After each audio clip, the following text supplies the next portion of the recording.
बहुत समय पहले की बात है। एक घना जंगल था जहां हर प्रकार के जीव जंतु रहते थे। उनमें से दो दोस्त बहुत प्रसिद्ध थे, लोमड़ी और सारस। दोनों हर दिन साथ खेलते, बातें करते और जंगल में घूमते रहते। लोमड़ी चालाक थी, जबकि सारस सच्चा और सीधा साधा। दोनों की दोस्ती पूरे जंगल में मशहूर थी। मगर लोमड़ी के दिल में थोड़ा अहंकार था।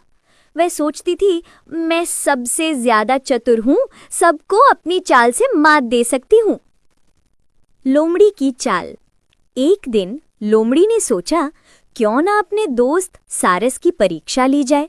उसने सारस से कहा, दोस्त, कल मेरे घर आओ, मैं तुम्हारे लिए स्वादिष्ट खाना बनाऊंगी। सारस बहुत खुश हुआ। अगले दिन वो लंबी चोंच उठाए फुदकते हुए लोमड़ी के घर पहुंचा। लोमड़ी ने पहले से ही स्वादिष्ट खिचड़ी बनाई थी, मगर बड़ी चौड़ी प्लेट में परोसी थी। खिचड़ी की खुशबू से सारस का मन ललचा उठा, पर जैसे ही उसने अपनी लंबी चोंच प्लेट में डाली, खिचड़ी फैल जाती और चोंच में कुछ ना आता। वहीं लोमड़ी अपनी जीभ से चाट चाट कर मजे से पूरी खिचड़ी खा गई। सारस ने शर्माते हुए कहा, दोस्त, खाना तो बहुत स्वादिष्ट था, पर मैं खा नहीं पाया। लोमड़ी मुस्कुराई और बोली, अरे खाना तो सामने था, अब तुम्हारी चोंच लंबी है तो मैं क्या करूं?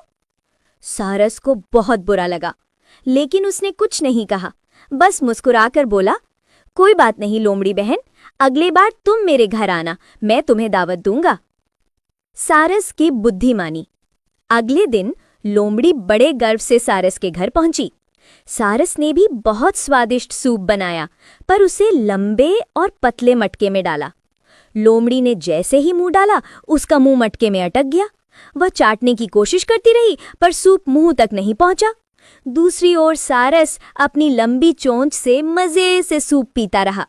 लोमड़ी को अब अपनी गलती का एहसास हुआ। उसने शर्म से सिर झुका लिया।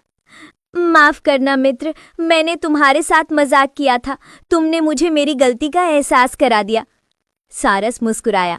मित्रता में चाल नहीं, सच्चाई होनी चाहिए। दोनों ने एक दूसरे को गले लगाया और फिर कभी एक दूसरे से छल न करने की कसम खाई।